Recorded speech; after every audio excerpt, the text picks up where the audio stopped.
अब घर भी नहीं, घर की तमन्ना भी नहीं, मुद्दत हुए सोचा था कि घर जाएंगे एक दिन। शायद ही कोई ऐसा व्यक्ति होगा जिसका ये सपना न हो कि उसका खुद का एक घर हो। पर घर खरीदना और खास करके आज के मौजूदा हालात में हर किसी के बस की बात नहीं है। कहीं घर महंगे तो कहीं कर्ज महंगा। लेकिन शायद ये खबर आपको थोड़ी ही सही पर तसल्ली जरूर देगी।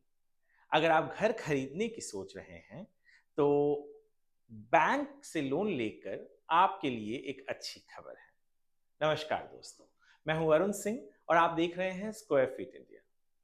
आरबीआई यानी भारतीय रिजर्व बैंक ने हाल ही में रेपो रेट में 25 बेसिस पॉइंट की कटौती की है। अब रेपो रेट घटकर 6% हो गई है। लेकिन सवाल यह है कि इसका असर आप पर क्या पड़ेगा? क्या इससे घर खरीदना सस्ता होगा? क्या ईएमआई में राहत मिलेगी? चलिए सब कुछ आसान भाषा में समझते हैं। रेपो रेट क्या होता है? रेपो रेट वो ब्याज दर होती है जिस पर आरबीआई बैंकों को लोन देता है।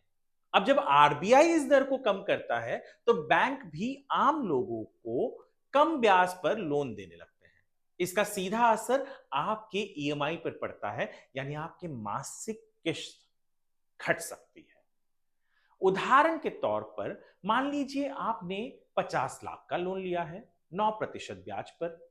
अगर बैंक आपकी दर 0.25% कम करती है तो आपकी ईएमआई में सालाना हजारों रुपए की बचत हो सकती है। क्यों किया गया ये कट?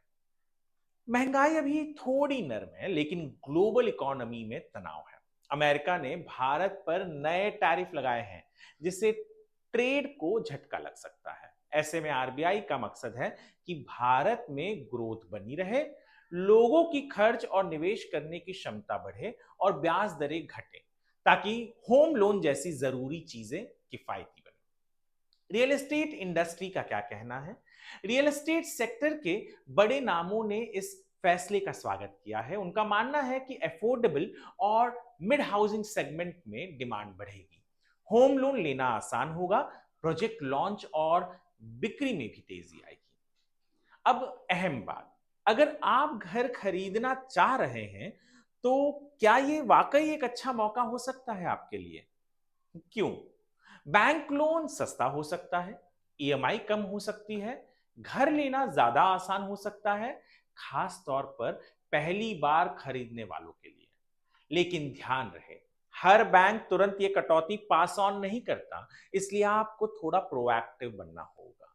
जी हाँ, अगर आपके पास पहले से होम लोन है तो आप ये चीजें जरूर करें।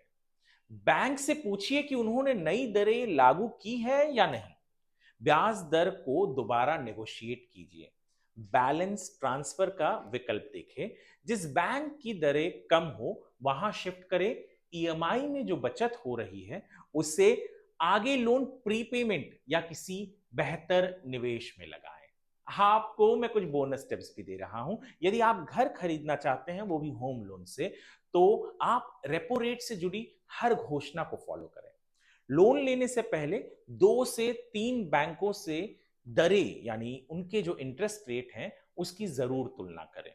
अपनी क्रेडिट स्कोर को अच्छा बनाए रखें, इससे कम ब्याज दर मिल सकती है। तो दोस्तों, आरबीआई ने ये पॉलिसी शायद आपके खुद के घर के सपने को थोड़ा और करीब ला सकती है। अगर आप सही समय का इंतजार कर रहे थे तो हो सकता है कि यह वो सही वक्त है या होगा। यदि आपको वीडियो पसंद आया हो तो लाइक जरूर करें, कमेंट करें कि आप घर खरीदने के बारे में क्या सोच रहे हैं और चैनल को सब्सक्राइब करना ना भूलें। मिलते हैं अगले वीडियो में, तब तक के लिए खुश रहें, स्मार्ट फैसले लें और अपने सपनों को हकीकत में बदलते रहें।